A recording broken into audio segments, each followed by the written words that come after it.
poetas, religiosos e filósofos estão sempre tentando compreender o amor.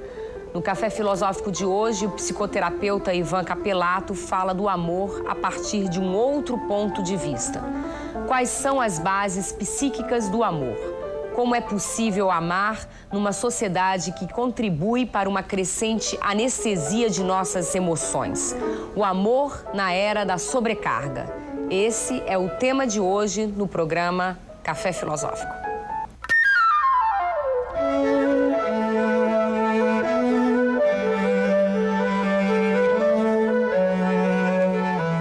Alguns estudiosos, principalmente René Spitz, um sujeito muito perspicaz, que começou a perceber que para a gente ser psicanalista, a gente tem que estudar os bebês e suas mães. Hoje, qualquer escola boa de psicanálise convida os seus alunos a passar um ano observando bebês e mães. Por quê? O que é o bebê? O bebê é um sujeito que devia ter o medo do abandono. O bebê sobrevive através da sua mãe que ela exista, né? Ou alguém no lugar dela. O bebê tem uma coisa que a gente chama de amor narcísico. Ele quer o seio da mãe, ele quer a presença da mãe, ele quer o colo da mãe, ele quer o conforto que a mãe proporciona. E se essa mãe ficar longe dele por algum tempo, ele começa a ter uma consequência. Esse amor narcísico vai se transformar numa coisa chamada depressão anaclítica, que é uma perda da construção da personalidade, e esse sujeito vai ter problema pro resto da sua vida. O que é o amor narcísico? O amor narcísico é o amor da sobrevivência. Eu preciso de você para eu viver. Então o bebê pode... Vamos imaginar que a mãe do bebê morra. E aí uma outra pessoa pode vir e continuar cuidando dele, e esse amor narcísico vai continuar. Deve ter alguma consequência na morte da mãe, mas ele vai continuar sendo um sujeito narcísico e tudo mais. Por volta de 1 ano e meio até os 4 anos e meio, nós, os humanos, entramos numa outra fase que se chama fase anal, aonde o amor narcísico continua e, como o nosso cérebro já está mais organizado e nós estamos mais reféns das pulsões, Freud chamava as crianças nessa idade de perversos polimorfos, que são aqueles monstros que estão lá deitados no carpete da casa, brincando, e a mãe amorosa, afetiva, chega e fala: filhinho, vamos tomar banho? E ele fala: ai, sua besta, vai procurar sua turma. Mas daqui a pouco, esse perverso polimorfo vai correr atrás da mãe e vai dizer: mamãe, nananana, vai fazer um jogo psicopático, um jogo doente chamado sedução. Por quê? Porque ele ainda vive o amor narcísico. Ele é a referência da mãe. Ele quer a mãe. Agora ele não quer a mãe. Vai agora tomar banho aí com os outros. Mas daqui a pouco ele quer a mãe porque ele está com fome. Aí ele não quer mais a mãe. E ele aprende a manipulação. Ele aprende a jogar, a trocar. E se ele não tiver uma mãe suficientemente boa para evitar a troca, ele vai sempre ganhar e vai ter um prejuízo muito grande no futuro, porque pode ser que ele não se livre desse amor narcísico. Mais tarde, entre os 4 anos e meio e os 6 anos, existe a fase fálica, aonde acontece um fenômeno muito importante no ser humano, que é a capacidade que nós começamos a ter de simbolizar a nossa relação com o mundo. Simbolizar. A minha mãe não é só alguém que está presente para isso ou presente para aquilo. A minha mãe é alguém que eu gosto. Apesar de tudo que ela faz, corta a unha, manda tomar banho, põe chicória no prato, eu gosto dela. É um ser amável. Por incrível que pareça, é um ser amável. E aí aparece o símbolo do amor pertinência. Ela é minha mãe. Nessa fase aparece, então, um fenômeno normal, que é o medo da separação. O medo da separação. As crianças entre 4 anos, as crianças normais, saudáveis, entre 4 anos e meio e 6 anos, geralmente, quando a mãe sai, eles choram e falam: onde você vai? Você vai voltar logo? Você vai me buscar na escola? Porque eles começaram a perceber que a ausência dói. E a ausência é uma perda. A ausência gera um sentimento de perda. Para quem é permitido chegar nisso, a diminuição do amor narcísico e o nascimento do amor pelo outro. O nascimento do amor pelo outro. As crianças saudáveis, entre 4 anos e meio e 7 anos, às vezes a mãe fala: vamos tomar banho? E ela vai falar não, mas daí ela lembra que a mãe sai. A mãe sai. Então ela fala: vamos tomar banho. Mas você fica junto comigo? Quem tem filho assim, tem filho saudável. Precisa ficar junto? Precisa. Mãe, posso dormir um pouquinho no seu quarto? Só 6 meses. Então, esse é o primeiro sinal de que a criança começa a ter uma afetividade saudável. A afetividade saudável. E agora é hora da gente exercitar a dinâmica do Édipo. O que é a dinâmica do Édipo? Você vai ficar só um pouquinho aqui com a mamãe e agora você vai para o seu quarto. Porque agora o papai vai ter que deitar aqui com a mamãe, se tiver um papai. Vai ter que deitar aqui com a mamãe. E agora a mamãe vai sair para trabalhar e você vai ficar aqui chorando até a mamãe voltar. Percebe? Aos 6 anos, para as crianças que cresceram saudáveis, vai aparecer a primeira forma de amor concreto, que é o amor especular. Especular é o amor do espelho, o amor do igual, que é o amor homossexual, homoafetivo, homodirigido, que é o amor que os sujeitos humanos normais têm pelos seus iguais. Iguais, então, menino com menino, menina com menina. O amor homossexual é uma necessidade humana porque ele vai construir a identidade. A minha identidade como menino, a minha identidade como menina, ou a minha não identidade, nem como menino, nem como menina. Nessa fase, a gente encontra algumas crianças saudáveis, brincando com seus amiguinhos, querendo casar com eles, querendo fazer sexo com eles, querendo ficar... o Juninho quer a mochilinha do Pedrinho, quer que a mãe compre igual. A Mariana e a Juliana começam a ter uma relação assim, realmente especular. Às vezes uma tem que cortar até o cabelo do jeito que a outra tem. O amor homossexual, ele vai ocasionar uma projeção. O menino vai começar a projetar esse amor pela figura masculina presente. Alguns meninos têm pais, homens, então esse amor vai para o pai. Algumas meninas têm mães, mulheres, esse amor vai para a mãe. E se não houver em quem projetar isso, às vezes esse amor homossexual continua, porque fica uma forma de vida, fica um amor que vai ter que ser preservado o resto da vida. É doente isso? Não. Isso é errado? Não. Esse amor pode complicar a vida das pessoas? Socialmente, sim. Afetivamente, não. O amor homossexual é só de um homem para um homem, de uma mulher para uma mulher? Não. O amor homossexual também pode ser de um homem para uma mulher. Existem casais heterossexuais que vivem amores homossexuais. Ele quer que ela seja que nem ele. E ela quer que ele seja que nem ela. E aí eles ficam gays. É sério. Lésbicos. Mais tarde, na adolescência, tudo isso que foi conseguido até agora começa a se perder pelo excesso de hormônios que nós começamos a ter no nosso cérebro, no nosso corpo, e pela cobrança que uma sociedade, essa sociedade que nós estamos falando, essa sociedade contemporânea complicada, começa a fazer com a adolescência. alguns meninos e algumas meninas conseguem sair do amor homossexual e entrar no amor que a gente vai chamar heterossexual, mas na verdade a heterossexualidade é o amor pela diferença.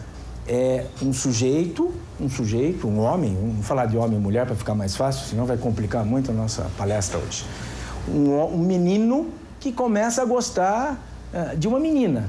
Por quê? Porque ela é uma menina. A voz dela é de menina, ela tem seios, ela tem uma vagina, ela tem modos, ela tem jeito de vestir, ela tem coisas que vão aumentar. Quanto maior a diferença, maior é a presença do amor da diferença, que é o amor heterossexual. O que faz o amor heterossexual dar certo? O respeito à diferença. O respeito à diferença. Não sei se vocês compreendem, tá? Quanto maior a diferença, maior a capacidade que alguém tem de ter um amor heterossexual.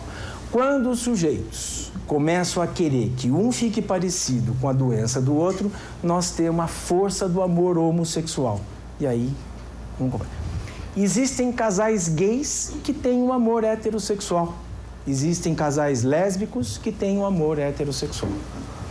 Bom, mais tarde deveria acontecer na civilização, na vida humana, o amor que a gente vai chamar do amor cuidador, que é quando a gente atinge uma coisa que antigamente chamava-se maturidade, que é quando as pessoas começam a ter o prazer de cuidar do outro, o prazer de cuidar da esposa. Um cuida do outro, um sabe do que o outro gosta, um cuida do outro.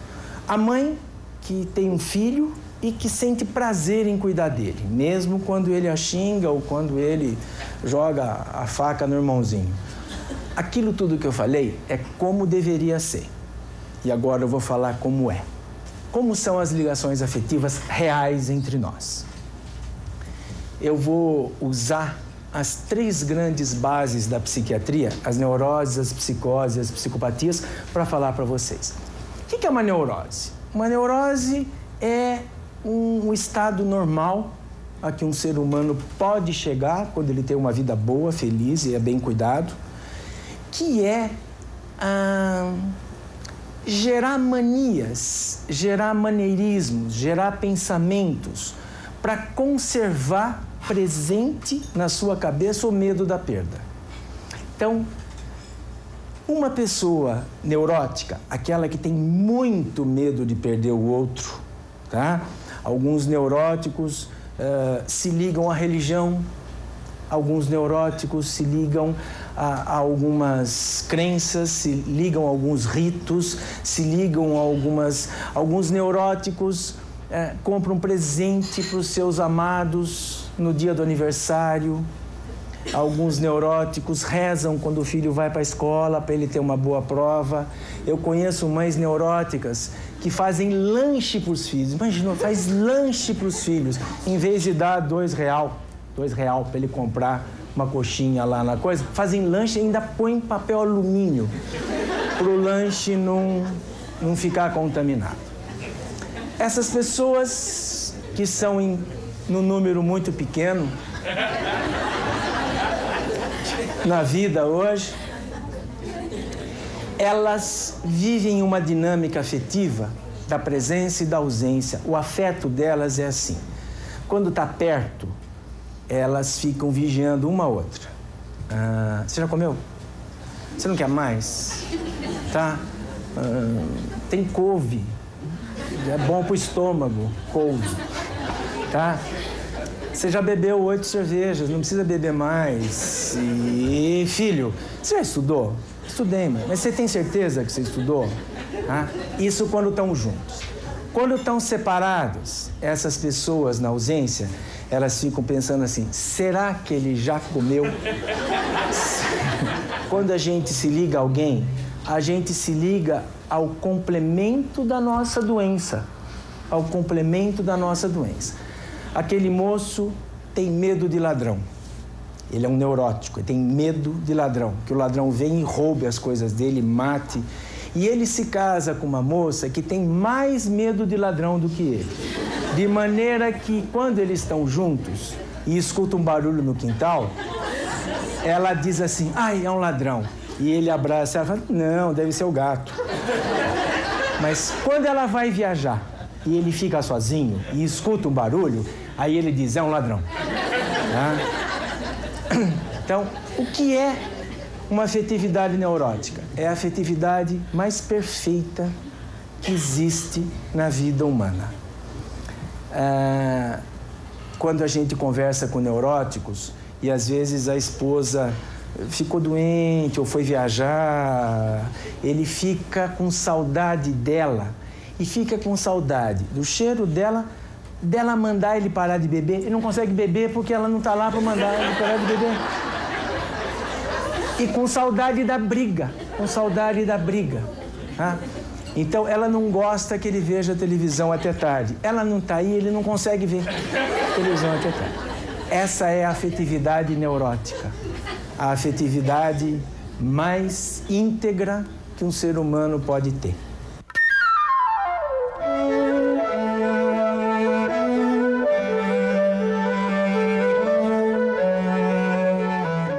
No próximo bloco, o psicoterapeuta Ivan Capelato fala sobre o amor psicótico e sobre o tipo mais comum de amor na era da sobrecarga, o amor psicopático. Depois, explica as consequências da era da sobrecarga nas ligações afetivas. Daqui a pouco, no Café Filosófico.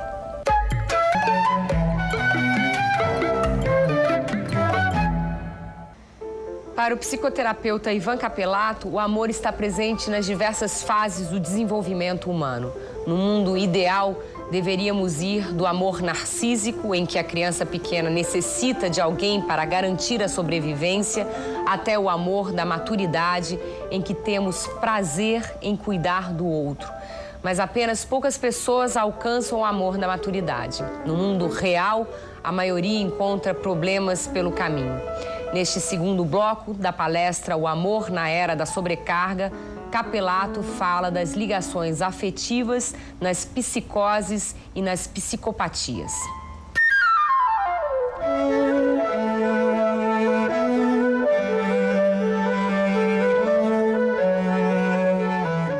O que é uma psicose? Uma psicose, eu vou falar de maneira bem vulgar. Uma psicose é a dificuldade que um sujeito tem de estabelecer uma identidade própria. Então, ele não tem poder, ele não tem noção, ele não tem uma compreensão sobre as coisas que ele pensa. Tudo que ele pensa é como se fosse real. Então, o psicótico é um sujeito que ficou prisioneiro lá atrás do amor narcísico. Ele precisa que venha de fora o amor. Só que, às vezes, quando as pessoas vêm ou quando as pessoas falam dele, ele também pensa que ele pode ser destruído por elas. Então, ele começa a viver mais isolado, mais quieto. Às vezes, ele não consegue comer a comida da mãe porque ele pensa que a mãe vai envenená-lo. Então ele vai ao supermercado e compra leite ninho, faz um leite uma vez, joga fora a lata, porque ele tem medo de ser destruído, de tão frágil que é a sua identidade. Uma pessoa que tem uma estrutura afetiva psicótica, ela não consegue ficar perto de quem ela ama. Ela ama se a pessoa amada estiver longe. Quando a pessoa amada está perto, ela não consegue ficar junto, não consegue. Então, nós vamos encontrar aí psicóticos famosos entre os poetas, entre os escritores, gente que passou a vida escrevendo sobre a mulher que ele amava, que era a mulher do outro, e que nunca soube que ele amava, mas escreveu. Vocês vão encontrar isso hoje no dia a dia. Então, a afetividade psicótica não suporta a presença do outro. Então, um psicótico só consegue se ligar a outro psicótico. Quando a gente vai na casa deles, tem um no lugar, o outro no outro. É uma casa silenciosa, ninguém briga, porque como o amor é narcísico, não existe medo de perder. Porque se o outro morrer, eu continuo amando. Percebe? Eu não vou nem no enterro porque eu já estou acostumado com a ausência. O ser humano é capaz de manter uma vida que a gente chama de psicopática. O que significa psicopatia? Psicopatia é um fenômeno afetivo que é mais ou menos assim. A minha namorada existe enquanto eu a vejo, enquanto eu a toco. Se ela sai de perto de mim, esse amor para, esse amor fica suspenso. Então, o que é o amor psicopatológico? É um amor que só existe na presença, só existe na presença. Então, esse amor traz uma angústia muito grande, porque as pessoas que se envolvem na afetividade psicopática, elas precisam ficar juntos com os seres amados o tempo todo, todo o tempo todo. O namorado está com a namorada no bar, e a namorada se levanta para ir fazer xixi. E aí esse amor para e ele começa a paquerar a amiga dela. Por quê? Porque ele só consegue amar aquilo que está presente. Qual é o problema do amor psicopatológico? O amor psicopatológico, ele é agressivo, porque a hora que a minha namorada sai da minha frente, é como se ela estivesse me lesando. Então, esse tipo de amor, ele se torna, às vezes, fisicamente agressivo, mais voraz, mais presente nas nossas danceterias de toda noite, nas boates, e o amor que complica muito a vida dos amantes, porque ele traz a descrença. Meu namorado saiu com amigo e saiu com umas meninas também. E gosta delas, da mesma maneira que gosta de mim. Esse é o amor da era da sobrecarga, o amor psicopático, aonde a base do amor psicopatológico é o narcisismo. Eu não posso ficar sem você. Eu não posso ficar sem a minha amada. Minha amada vai fazer xixi e eu preciso de outra, tá? O que é a era da sobrecarga? A era da sobrecarga é essa sociedade que chama a sociedade contemporânea. A sociedade contemporânea, que é a sociedade que aprendeu, de alguma forma, a diminuir a condição neurótica nossa. Vamos lembrar o que é a neurose? É o medo que faz com que eu cuide daquilo que eu amo. Cuido da minha roupa, cuido da minha casa, cuido do meu filho, cuido do meu cachorro, cuido da minha profissão, cuido... O que a sociedade contemporânea fez? A partir da Segunda Guerra, quando nós vimos estourar aquela bomba que matou um monte de gente, e aquele número grande de órfãos, o caos que se estabeleceu nas sociedades, a Guerra Fria. Então, quem tem remanescentes aí da Guerra Fria, avós, pais, vai se lembrar que todo dia ficava se pensando no fim do mundo, que as potências iam jogar bomba uns nos outros, e nasce com esse medo, o medo de que a vida não vale a pena, nasce a negação do afeto, que a gente vai chamar aqui de indiferença. O que é a sociedade contemporânea? É aquela sociedade que vai inaugurar a anarquia afetiva, a anarquia do afeto, a anarquia da construção do amor, a anarquia dos limites. Não vale mais a lei. A lei é muito chata, e nós temos que gozar.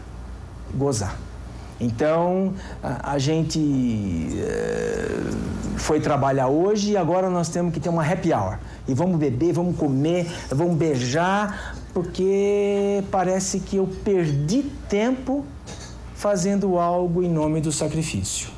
Será que vale a pena? Vale a pena tudo isso? Vale a pena trabalhar tanto? Vale a pena ficar aí com esse filho que de novo está aí com problema na escola? E eu já pago o fono, já pago o veterinário para ele, já pago psicólogo, já pago o professor particular, e ele tá aí, é burro esse menino, puxou a família da mãe, burro, tá? Então, a era da sobrecarga traz uma questão fundamental, que não é filosófica, é de sobrevivência, não é filosófica, é de sobrevivência, que é a questão, faz meia hora que eu não sinto prazer. Faz meia hora que eu não sinto prazer e eu preciso fazer alguma coisa para ter prazer. Porque a era da sobrecarga diz a nós que tudo que a gente faz talvez não valha a pena. Compreende isso? A sobrecarga é o excesso de cobrança, o excesso de imposto, o excesso de decepções, o excesso de frustrações. Essa violência que está aí fora também traz uma sobrecarga. O emprego que não é garantido. A escola do filho, não é? Como fica o amor? O medo de perder tempo e vida com a ligação afetiva faz a gente começar a apostar na indiferença. Mãe, eu vou a uma festa, diz o idoso filho de 11 anos. E a mãe vai dizer, mas filho, hoje é segunda... Aí ela para e fala, tá bom então. Por quê? Porque vai brigar e vai discutir e vai dormir com o coração magoado, cansada. E então, essa é a consequência da era da sobrecarga. A sexualidade, o gozo sexual, substitui o gozo do afeto. Ela está cansada e ele pergunta para ela, aconteceu alguma coisa? E ela fala, não aconteceu nada, eu estou cansada. Mas é só cansaço? É só cansaço. Mas eu fiz alguma coisa? Não. Você tem certeza que eu fiz alguma coisa? E daqui a pouco eles estão brigando, porque alguma coisa tem que ter acontecido. E eles passam a noite brigando, gastam dinheiro no motel à toa, sobra uma camisinha a mais, e no dia seguinte, eles se dão conta do que fizeram, aí ele liga para ela sem carta, sem internet. Liga para ela e fala, você desculpa. E ela fala, desculpo. Mas eu não devia ter feito isso. Aí ela fala assim, não, eu que não devia ter feito isso. Aí eles brigam de novo. Esse é o amor linear. Então vamos voltar. Como que a gente sai disso? Esse amor, o gozo desse amor, ele é constante, só que as pessoas não percebem. Né? Qual é o prazer desse amor? É justamente essa coisa maluca que une os dois, tá? E une os dois. A era da sobrecarga diz que a gente não pode viver assim, porque você está perdendo tempo. Você está perdendo tempo. Vocês perderam tempo brigando a noite inteira. Quando tinha um sexo para fazer, tinha um monte de... A cerveja ficou quente no copo dele e ele queria provar para ela que ele queria ir comer pizza, mas ele queria que ela escolhesse o lugar. Percebe, gente? Esse é o amor perfeito. A era da sobrecarga diz, não pode perder tempo com isso. Como é que vai perder tempo com isso? Vai discutir onde vai comer? Come qualquer coisa. Entendeu? Come qualquer coisa. Come um cachorro-quente, come qualquer coisa, mas tenha um outro prazer, que é o prazer corpóreo, o prazer que tem que ficar externo ao corpo. Como o gozo com o corpo é muito rápido, os orgasmos, múltiplos ou não, eles têm um tempo. Ninguém goza 24 horas, mas briga 24 horas, que é o gozo afetivo. Então, eu preciso fazer coisas para aumentar o gozo da sexualidade. Eu bebo, então fumo uma maconhinha, mando ela se vestir de palhaço, e a gente põe um espelho no teto para ver a bunda, percebe? Porque o gozo simplesmente não funciona. E aí põe música, aí faz não sei o quê, chama mais dois, tá? Porque esse gozo é muito rápido e ele precisa ser intenso e ter alguma coisa que saia da afetividade, que é a coisa da perversão, o perverso. E o amor fica fora. O amor não pode participar disso. A era da sobrecarga força com que a gente tenha a afetividade da presença. Eu tenho que ir à boate hoje, eu tenho que ficar com alguém hoje, eu tenho que beijar alguém hoje, eu tenho o quê? Tenho o quê? Que é a afetividade psicopática. A afetividade psicopática faz com que a gente volte à pura pulsão, que são as perversões. E aí nós estamos no século XXI, onde a tecnologia é a mais alta possível e brigando contra a prostituição infantil, a pedofilia, que é a afetividade psicopática. A sociedade da sobrecarga também traz o sentido narcísico das conquistas que a gente faz. Se eu tenho uma namorada que quando ela está ausente, eu não tenho medo de perdê-la, eu não sofro, tá? Eu tenho alguns meninos e meninas que hoje namoram as meninas e os meninos que eles menos gostam. E as que mais gostam, eles fazem um amor psicótico, que é o amor que a gente chamava antigamente de platônico. Embora Platão não fosse psicótico, a gente chama de amor platônico, tá? Mas então eles deixam essas pessoas para conversar no Messenger da internet, fazem declarações de amor, entram nos blog delas e faz um monte de blog delas, você sabe que não é apelido para as coisas lá, tá? E aí, namoram e ficam com as meninas e com os meninos que eles não têm medo de perder, porque se perder não vai ter sofrimento. E mantém à distância o seu objeto de amor. Percebe? O encanto da morbidez e da autopiedade. A era da sobrecarga faz com que nós nos tornemos vítimas. Então, a mulher que eu amo, que é a que eu não vou conquistar, me deixa triste. Então, eu sou um coitado, né?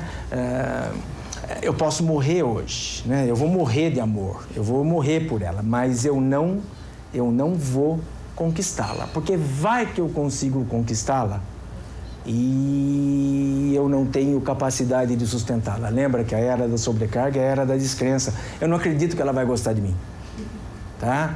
Eu estou andando com meu Fusquinha 53 com ela do lado e passa um sujeito com um Toyota. E eu tenho medo que isso seja mais importante para ela do que para mim. Mas você não acredita no amor dela? Não. A sobrecarga que o social traz não faz a gente poder acreditar que a gente é um objeto de amor. A gente é objeto de desejo, objeto de prazer, mas não objeto de amor. O corpo. O que a era da sobrecarga faz com o corpo? Faz com que o corpo seja uma coisa para o outro. O meu corpo é algo que eu invisto para o outro, para ser um objeto de desejo. Não é para mim. Ninguém emagrece para si. Ninguém fica com o corpo da Gisele Bündchen para si. É para o outro. Para qualquer outro. Não é para o homem nem para a mulher. É para o outro. É para o outro social. Para esse outro que está aí nos julgando e exigindo de nós que a gente não envelheça. Viva o Botox. Que a gente não envelheça. Que a gente não perca a sexualidade. Viva o Viagra. Que a gente não tenha desprazer. Que a gente não cultue o fim das coisas. A era da sobrecarga faz com que a gente perca uma coisa chamada ego. Ego é aquela capacidade que a gente tem de se relacionar com o meio externo e sentir raiva, medo, dor, saudade, tudo aquilo que antigamente era normal de se sentir. A gente chama isso de identidade egóica. E faz nascer a identidade narcísica, que é eu preciso ter prazer agora. Os meninos e meninas saem do meio da aula do cursinho e vão beber uma cerveja, porque tiveram uma aula muito dura de química agora. Então eles vão beber uma cerveja para ver se a dureza da aula passa.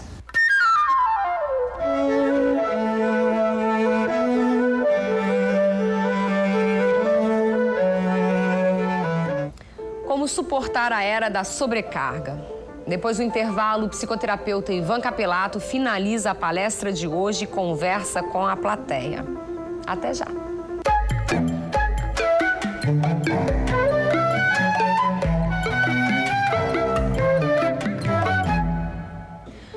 Hoje em dia, as pessoas têm medo.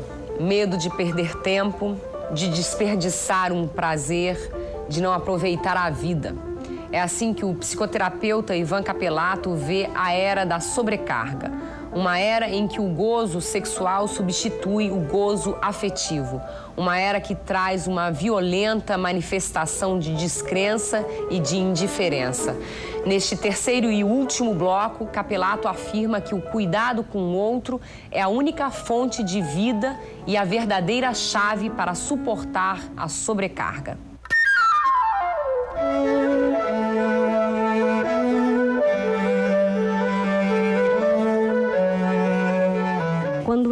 Como é que se diferencia o cuidar da superproteção? Então, o que é superproteção? Superproteção é você não deixar que o outro entre em frustração. Então, do que os meninos e as meninas têm medo hoje? Eles não têm medo do cuidado, eles pedem cuidado. Hoje, um menino de 15 anos chega da festa bêbado, ele abre a porta do banheiro e faz xixi. Ele guardou toda a cerveja para fazer o xixi em casa. E ele faz aquele xixi barulhento para ver se acorda os pais. Mas os pais tomaram remédio para dormir, como bons neuróticos, e não acordam. Aí ele vomita. Aí ele bate a porta do quarto. Aí ele deixa rastro para todo canto para ser cuidado. Então, o desejo de ser cuidado existe. O medo de ser possuído pelo narcisismo dos pais é outra coisa. Então, o que é um pai superprotetor? É aquele que impede o filho de se frustrar. Esse filho nunca vai voar, nunca vai crescer. O que um filho precisa? Um filho precisa ser tão cuidado que ele começa a ter o desejo de sair do cuidado e se cuidar. Sair do cuidado e se cuidar. Então, quanto mais os pais cuidam, mais esse sujeito fica resistente à frustração e vai poder vir aqui fora, ter a namorada, brigar com ela, ter um emprego, ser despedido e procurar outro e viver a era da sobrecarga suficientemente bem psicologicamente, sem ter que fazer uma depressão, sem ter que se suicidar. Esses dias, num programa de televisão, eu estava contando como é assustador hoje aqui no nosso país o número de suicídios. O que são os suicídios? Além de toda a patologia inscrita no suicídio, também existe a dificuldade de suportar a frustração. Você vai ter adolescentes se suicidando porque o namorado brigou, porque a namorada brigou. Percebe? Que são os que vivem em casa o amor psicopático. Esse amor que, quando está perto, ele é avassalador, e quando está longe ele não existe, que é a indiferença. Então, cuidar é você colocar para o seu filho essa coisa da sua neurose. Eu tenho medo que você seja assaltado, eu tenho medo que você tome droga, eu tenho medo que você bata o carro, eu tenho medo. E em nome desse medo se faz um jogo. O amor psicopático é: eu não quero que você sofra. E aí você deixa o sujeito sem condição, principalmente hoje, de viver a era da sobrecarga, né? Superproteção é uma dificuldade que alguns pais têm de imaginar que o filho possa sofrer.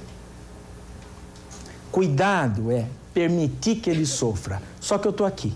Se o amor é o medo da perda, onde que entra o ciúme?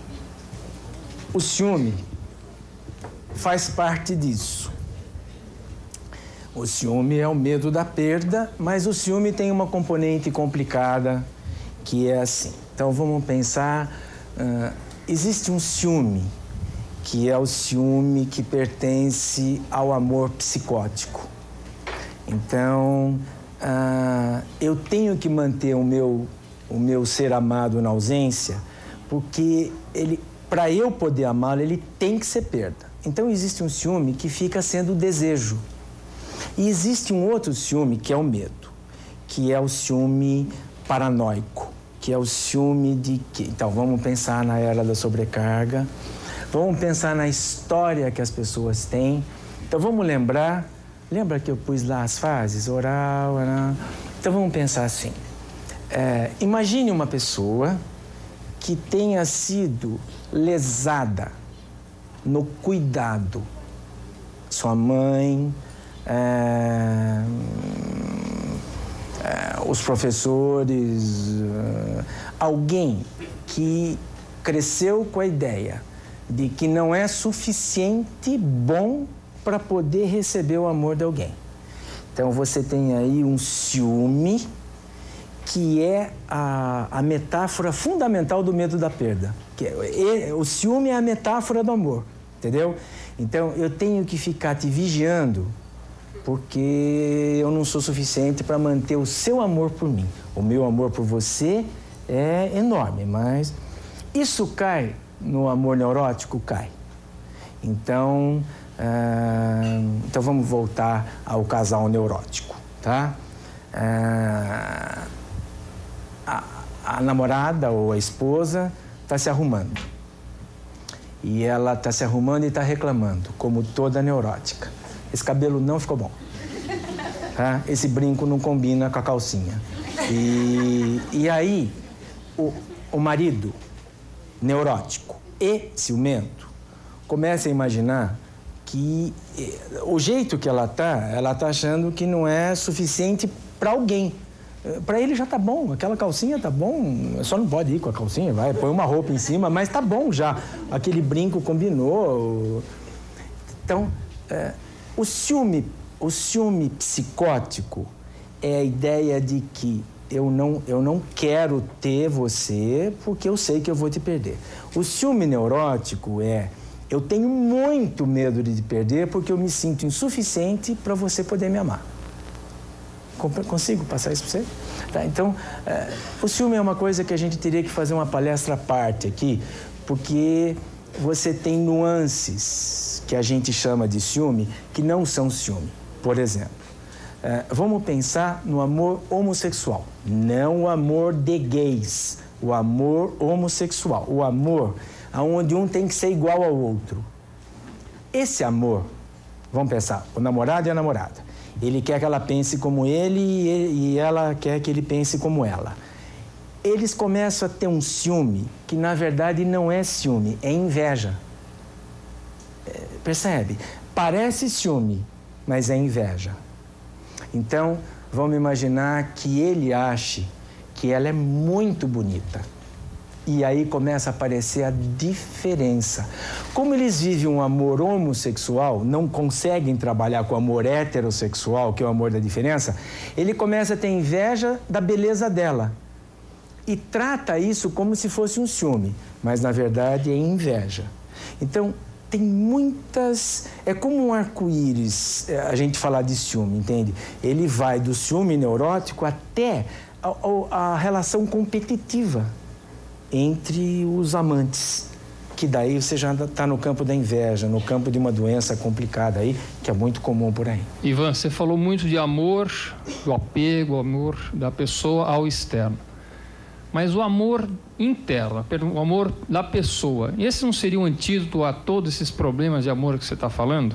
Quer dizer, não há uma falta de amor das pessoas a si mesmas, apego ao interno? A era da sobrecarga faz com que você tenha, por exemplo, uma exigência a cada minuto. A cada minuto você tem um computador com mais não sei o quê, você tem um jogo com mais não sei o quê.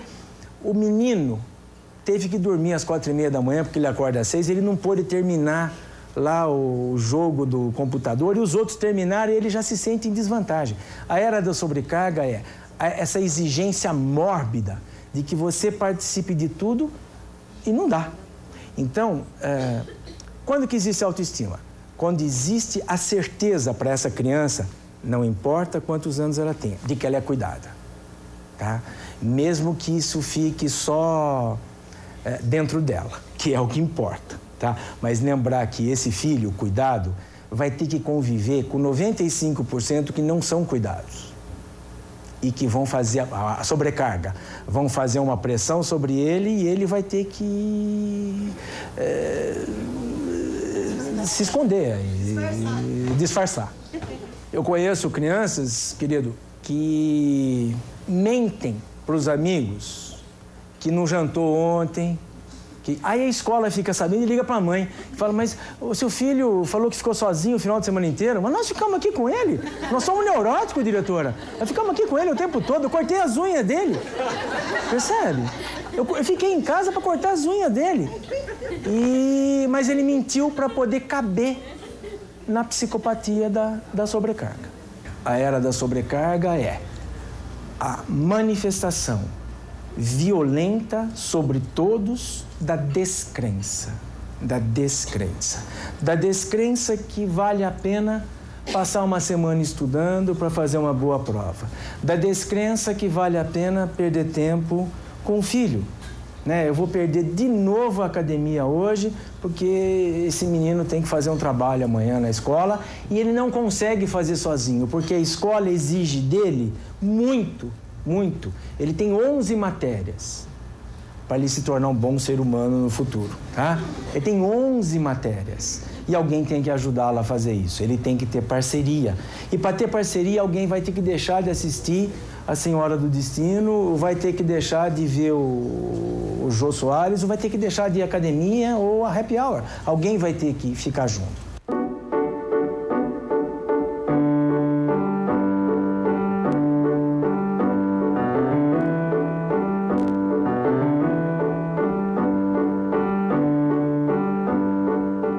Chegamos ao fim de mais um Café Filosófico da série Cultura do Excesso, Sobrecarga e Alternativas de Vida, que tem a curadoria de Renato Janine Ribeiro. O psicoterapeuta Ivan Capelato apresentou hoje o tema O Amor na Era da Sobrecarga. Obrigada pela sua audiência e até a próxima. Mudou a própria natureza do amar. O amor como convite.